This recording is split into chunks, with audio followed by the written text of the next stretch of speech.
Hi all welcome to food for all. இந்த leave டைமில் குழந்தைங்களுக்கு சூப்பரான ஒரு ஸ்நாக்ஸ் ரெசிபி செஞ்சு கொடுக்கலாமா?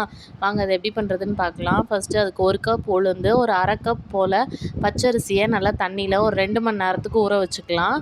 இது வந்துட்டு நல்லா ஊறினதுக்கப்புறமா நம்ம வந்து ஒரு மிக்ஸி ஜாரில் மாற்றி உளுந்த வடைக்கு அரைக்கிற மாதிரி நைஸாக அரைச்சிக்கலாம். ஆனால் அந்தளவுக்கு கெட்டியாக அரைக்கணும்னு தேவையில்லை, கொஞ்சமாக லூஸாக அரைச்சிக்கலாம்.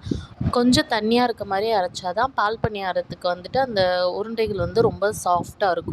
இப்போ மிக்ஸி ஜாரில் நல்லா அரைச்சிக்கலாம். இந்த மாதிரி ஒரு ஃப்ளோயி கன்சிஸ்டன்சிக்கு அடித்ததுக்கப்புறமா நான் இன்றைக்கி ஒரு ஃபுல் தேங்காய் எடுத்திருக்கேன். அதை வந்து நல்லா திருவிட்டு நம்ம கொஞ்சமாக ஏலக்காய் சேர்த்து நல்லா கெட்டியான தேங்காய் பால் எடுத்து வச்சுக்கலாம். நீங்கள் பசும்பாலில் கூட பண்ணலாம்.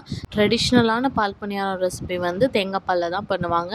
நீங்கள் பசும்பால் மிக்ஸ் பண்ணி கூட கொடுக்கலாம், அதுவுமே நல்ல டேஸ்ட்டாக தான் இருக்கும். இப்போ நல்லா கெட்டியாக அரைச்ச தேங்காய் வந்து நல்லா பிழிஞ்சு நல்ல பால் எடுத்து வச்சுக்கலாம். தேங்காய் பால் நல்லா கெட்டியாக இருந்துச்சுன்னா டேஸ்ட் வந்து ரொம்பவே சூப்பராக இருக்கும். இது கூட நீங்கள் சர்க்கரை இல்லைன்னா நாட்டு சர்க்கரை சேர்த்து நல்லா மிக்ஸ் பண்ணி வச்சுக்கலாம். இதை வந்துட்டு நான் இப்போது கொஞ்சமாக அரைச்சி வச்ச மாவில் ஒரு பிஞ்ச் அளவு உப்பு சேர்த்துட்டு அதை மிக்ஸ் பண்ணி வச்சுக்கிறேன். இது ரொம்ப நேரம் ஊற வைக்கணும்லாம் அவசியம் இல்லை. அரைச்சோடனே அப்படியே நம்ம எண்ணெயில் போட்டு எடுத்துடலாம். எண்ணெய் நல்லா சூடானோடனே லோ ஃப்ளேமில் வச்சுட்டு இந்த மாதிரி குட்டி குட்டி பாலாக போட்டுக்கலாம். ஃபஸ்ட்டு போடும்போது ஷேப் எனக்குமே கரெக்டாக வரல, ஆனால் போக போக கரெக்டாக வந்துடும். உங்களுக்கு கையில் போடுறது பயமாக இருந்துச்சுன்னா ஒரு கொட்டாங்குச்சி, அதாவது சிரட்டைன்னு சொல்லுவாங்கள்ல, அதில் அந்த 3 கண் இருக்குல்ல, அதில் ஒரு கண்ணில் மட்டும் ஓட்டை போட்டுட்டு நீங்கள் இந்த மாவை போட்டு குட்டி குட்டி பாலாக நல்லா போட்டு எடுத்துக்கலாம். நான் கொஞ்சம் பெரிய பால்ஸாக தான் போட்டிருக்கேன். இது வந்துட்டு நல்ல வெளியே கிறிஸ்பியாகவும் உள்ளே வந்து செம சாஃப்டாகவும் இருக்கும். அந்த தேங்காய் பால் கூட ஊற வச்சு சாப்பிடும்போது செம டேஸ்ட்டாக இருக்கும்.